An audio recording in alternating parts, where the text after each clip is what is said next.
I watched my children struggle and suffer with medical and emotional conditions wearing masks, and I knew I could no longer allow that to take place. Well, they continue to push for an end to masks in schools in Utah.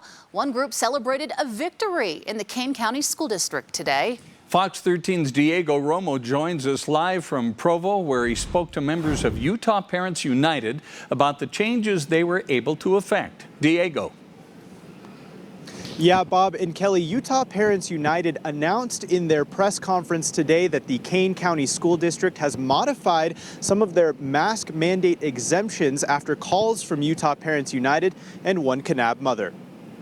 Since this began, I kept wishing that somebody would do something. Amber Bowman's son, Maddox, is a student at Kanab Elementary School. She says the mask mandate has been detrimental to his education and his health. It was distracting to him and his learning.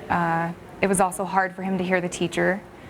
It was hard for him to understand a lot of the things because he couldn't see her lips. After the statewide mask mandate ended on April 10th, but was still required in schools across the state, Bowman decided to take matters into her own hands. I still had fears, I still had worries, but I knew that I needed to be strong. I needed to do this for my children and help them in their education and their health. With the help of Utah Parents United, a group formed by Davis County parents pushing to end the school mask mandate, she was able to convince the Kane County School Board to modify their mask mandate medical exemption by accepting letters from parents in addition to doctors. Kane County School District, they are heroes for our children and to parents. Dr. Lyle Mason, orthopedic surgeon and board member of Utah Parents United, says children are among the safest in our state when it comes to the spread of COVID-19. When it comes to children who are the safest group, they're the least likely to get the disease, less likely to get real sick, less likely to go to the hospital, less likely to die. They're wearing masks, I do not believe really protects them. But the chief of pediatric infectious disease at the University of Utah disagrees. It's absolutely the wrong thing.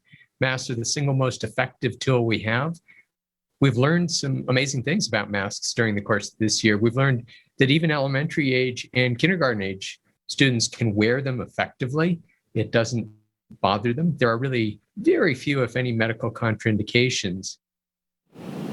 And despite there being only 6 weeks left in the school year, Utah Parents United says statewide action needs to happen to remove the mask mandate in schools, or further modification of the medical exemption needs to be adopted by more school boards across the state. Live in Provo, Diego Romo, Fox 13 News.